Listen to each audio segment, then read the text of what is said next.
Hello, class. Here I am once again in my big comfy rocking chair to introduce to you this week's course. Sorry, this week's lesson.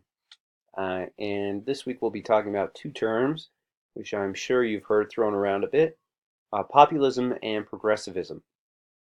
Now, I'm sure you've heard these in social media or on the news or um, in family arguments around the Thanksgiving table.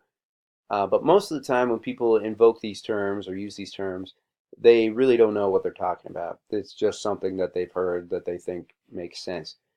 So the goal of this week is to teach you what these terms mean, where they came from, and why they're significant, so that you can dominate family debates around the Thanksgiving table. So let's dive in.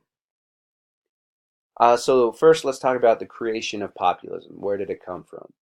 A few weeks ago, we talked about the Gilded Age and what was happening during then. And if you'll recall, the second industrial revolution was essentially dominating everything. Every component of life was being changed very drastically, including the lives of farmers.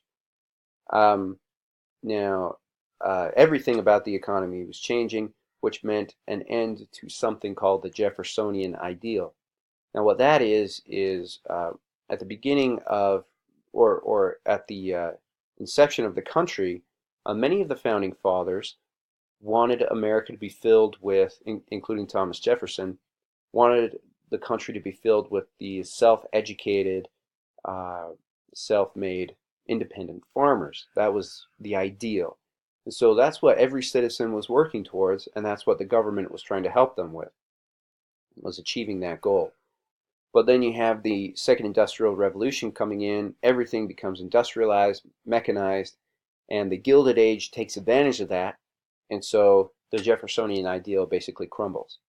Now, of course, farmers are going to struggle with that because it means an end to their livelihood, or at least their lifestyle. And so why did farmers struggle with this? Well, one reason was because most of them were sharecroppers. And if you'll recall, sharecropping is a great way to stay poor. So they couldn't afford a lot of the mechanization that was going on. They couldn't afford the big tools that these big industrial farmers were using. They couldn't afford storage fees, and they couldn't pay shipping fees.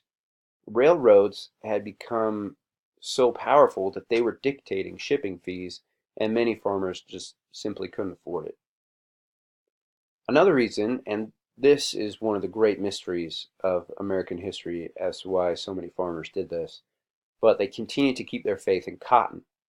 Now, I guess you could say they did that because historically cotton had made them so much money, but when you overproduce a good or a product, then naturally that product is going to lose value. It's called inflation. And that's exactly what they were doing. There were markets around the world that were producing cotton now. And so the demand for southern cotton just wasn't where it was decades before. So you had these farmers buying all this stuff on credit so that they could make cotton. They were actually putting their cotton crop up as collateral for loans, which is a terrible idea.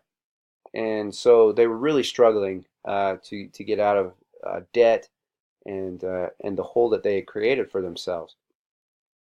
So what did they do? They're not going to take this lying down, so they begin to band together. And beginning in the 1870s, you have farmers. I think the first place they did it was in Texas. They formed together to form something called the Farmers Alliance. And the purpose of this alliance was to protect their interests. And they did this by combining their resources and issuing loans to each other so that they could begin to afford, some of the mechanized tools, so that they could pay shipping and storage fees and all that kind of stuff. So over time, farmers across the country begin to join in. They create their own farmers' alliances or their own cooperatives, and eventually you get the emergence of the People's Party in 1890, which was also known as the Populist Party or the Populist Movement. Um, so the People's Party or the Populist Party, as it was more commonly known, had the goal to protect the interests of farmers by fighting against the expansion of large corporations and large banks, which they believed had made farming an unsustainable way of life. And populists are remarkably forward thinking, or they were remarkably forward thinking. They embraced modern machinery and technology. They also embrace more scientific and efficient methods of crop cultivation, and and they liked railroads, they liked telegraphs, and all these new machines that were coming out because they felt like it was helping them with their job. Let me move this up here so you can see the words a little bit better. There. Um, so they liked these things. They just wanted to be able to participate in them. So who did they think would help them with that? Well, the obvious answer was the federal government.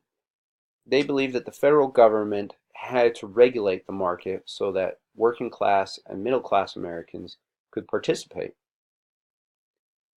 They also argued for a lot of specific things like direct elections of U.S. senators, because at the time state legislatures chose senators. They wanted control. They wanted the government to control currency. This is probably their most radical proposition, but they wanted public ownership of the railroads so that they could be guaranteed inexpensive access to markets around the country. They also argued for a graduated income tax, and they pushed for female suffrage. Now, populism became extremely popular throughout the country, but especially in the South and the West.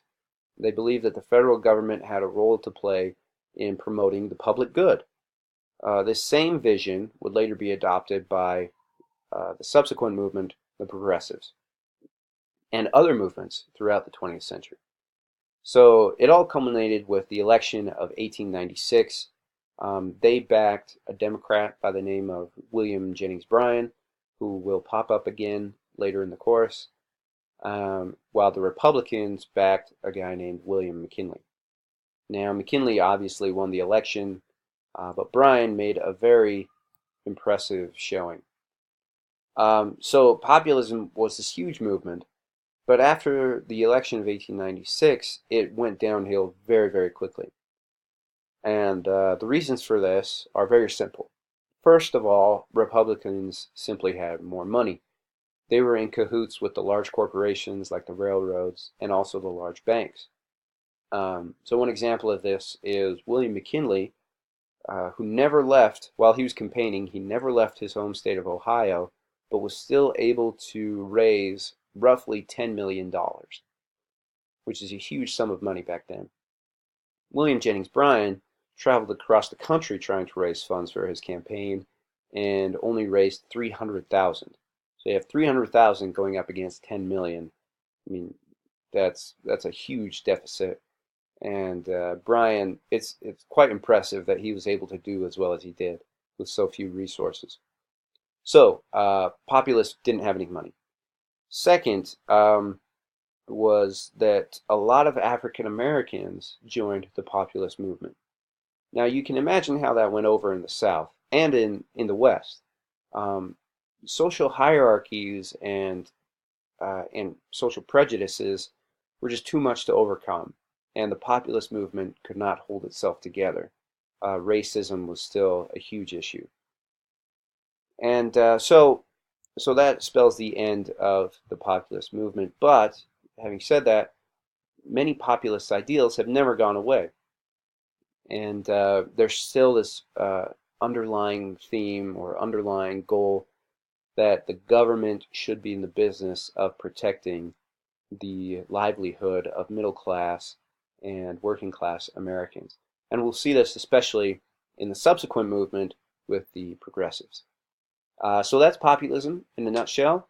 I hope that helps to define it and clarify it for you. You'll learn more about it during the lesson. So I hope you enjoy.